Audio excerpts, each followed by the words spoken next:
Gustavo Mathieu, nuestro amigo, nuestro colega especializado en temas agropecuarios, estaba presente aquí en el estudio en momentos en que estábamos hablando sobre las decisiones de riesgo de la empresa con Daniel Semiraz. Y él, por supuesto, está a diario en contacto con todos los productores agropecuarios de la provincia de Córdoba, también del país, cada vez que hay una gran exposición donde los problemas son más o menos similares, variando de acuerdo a las características de cada provincia. Cuando yo veo el riesgo que existe en un país como la Argentina, sobre todo cuando el presidente dice vamos a implantar las retenciones y por ahí sale el ministro Domínguez y dice no, en ningún momento vamos a hablar de retenciones, y después sale el presidente, bueno, pero acá la determinación la tiene que tomar el Congreso. Es un ejemplo, a lo mejor de los varios que hay aquí en este libro de Daniel Semiraz, de los riesgos que se pueden afrontar en la empresa agropecuaria, porque las explotaciones agropecuarias en definitiva son una empresa, son un riesgo. La pregunta es la siguiente: con esta situación y lo que está pasando y lo que se está declarando por parte de las entidades y los propios productores, ¿los productores van a seguir invirtiendo en el país? ¿Qué pensás? Los productores no pueden dejar de invertir. Primer punto clave, ¿no? No pueden dejar de invertir porque los riesgos estructurales son muy altos. Es un negocio que tiene una barrera de entrada muy alta. Quien entró, ya sea porque lo heredó, porque alquiló, porque compró, no puede salir. Y eso el gobierno lo sabe. Entonces, el riesgo, quien asume hoy una actividad productiva, está abrazado al riesgo de principio a fin. Y no tiene forma de zafar. O es el inconveniente del tiempo, del clima, o las políticas, que vos bien lo definía con respecto al tema de lo que está pasando hoy en día.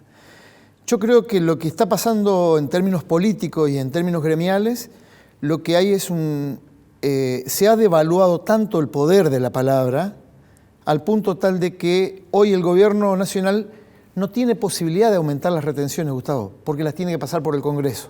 Sí, efectivamente. Si no, ya lo hubiera hecho, ¿eh? No tengas dudas. Entonces, primer punto, tranquilo muchacho, no va a haber aumento de retención a no ser que pase por el Congreso. La oposición sí me preocupa porque la oposición piensa en una ley para definir las retenciones. Y las retenciones están mal definidas, ¿no? Porque no es que le retienen a uno y después le devuelven. No, son derechos de exportación. Esta es una verdadera locura para quien produce en un país como el nuestro, tener que pagar un derecho para producir. Bueno, en el mundo no lo entienden. No se entiende, no existe. Pero para simplificar y para que sigamos intercambiando, quien trabaja en la actividad agropecuaria abraza el riesgo de principio a fin.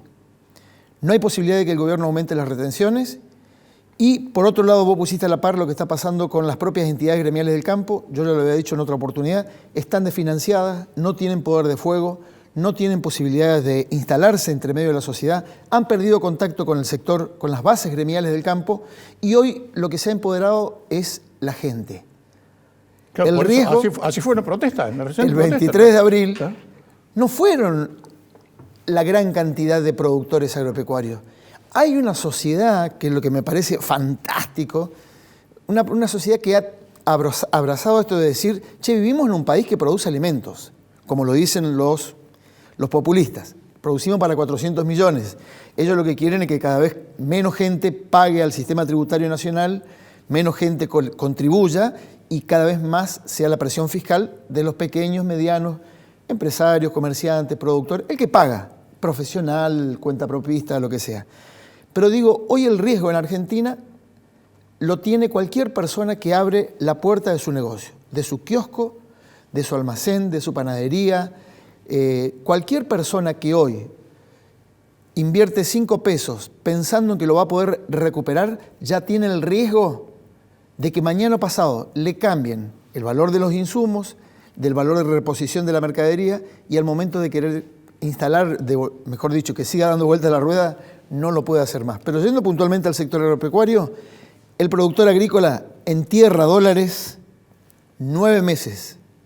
Los entierra en la previa, en la compra, que Dios lo ayude con el tiempo, con el clima, y después que lo ayude con el mercado. Lo que no se entiende en la República Argentina, cuando vos decís, che, pero resulta ser que en la República Argentina el sector agroalimentario le aporta al Estado 52.250 millones de dólares. En derecho de exportación El agro, solamente en la producción en granos, más de 10.000 millones de dólares. Y esto es como decir, pegarle a la planta para que siga dando fruto, como en la vieja historia de campo, digamos, ¿no? Efectivamente. Si vos querés que te siga dando fruto, pegale.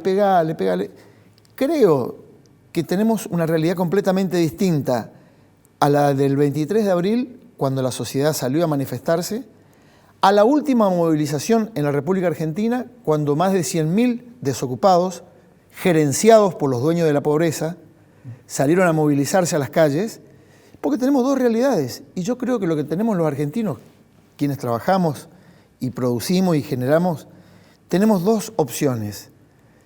Tratar de defender a quien produce, quien genera, quien mantiene el puesto de trabajo, sin pelearse con los otros. Pero sí me preocupa porque estos otros van creciendo a la par. Me decía gente de Misiones, hablando puntualmente de los productores, no consiguen zafreros para cosechar la yerba mate. Y lo mismo pasa con el limón, lo mismo pasa con las aceitunas. Con la mandioca, pero yo digo la yerba, Gustavo, vos tomás mate, yo tomo mate. Córdoba no produce yerba. El 85% de la yerba en la República Argentina se produce en Misiones, toda la provincia de Misiones. Y el resto, el noroeste de la provincia de Corrientes. O sea, dos provincias solamente. ¿Hay que copiar yerba? Yo lo que le digo, acopien yerba, está faltando casi un 40% de zafreros. Lo que pasa, me decía un productor en una entrevista que le hacía el día domingo, me dice, Gustavo, yo no puedo conseguir que alguien venga a trabajar por un salario de 65.000 pesos cuando cobra 70.000 pesos en planes. Incluso los gerentes de la pobreza le impiden a ellos que puedan ingresar a trabajar a los campos, con el problema. Me dice, le pica una víbora, tiene un accidente, le pasa algo. El que lo tiene que afrontar es él. Es el productor. Entonces, el problema es que en este momento el empleo es una falacia, el empleo formal es una falacia, es una mentira en la República Argentina porque es imposible estructurarlo. Incluso se dio la compatibilización de los planes sociales con la posibilidad del empleo. Hoy te diría que casi el 40-50% de la gente que está trabajando en las economías regionales, para poder levantar la producción, tiene que trabajar en un negro, con el riesgo, como bien lo dice ese libro, con el riesgo de que le pase algo a los empleados o al capital. Mira, se nos acaba el tiempo. 2 palabras sobre el agrotoken. Se vendió el primer tractor con agrotoken. Claro, lo que pasa es que ahí está, pero son las dos realidades contrastantes, ¿no? ¿Nos quedamos hablando del problema o vemos la oportunidad?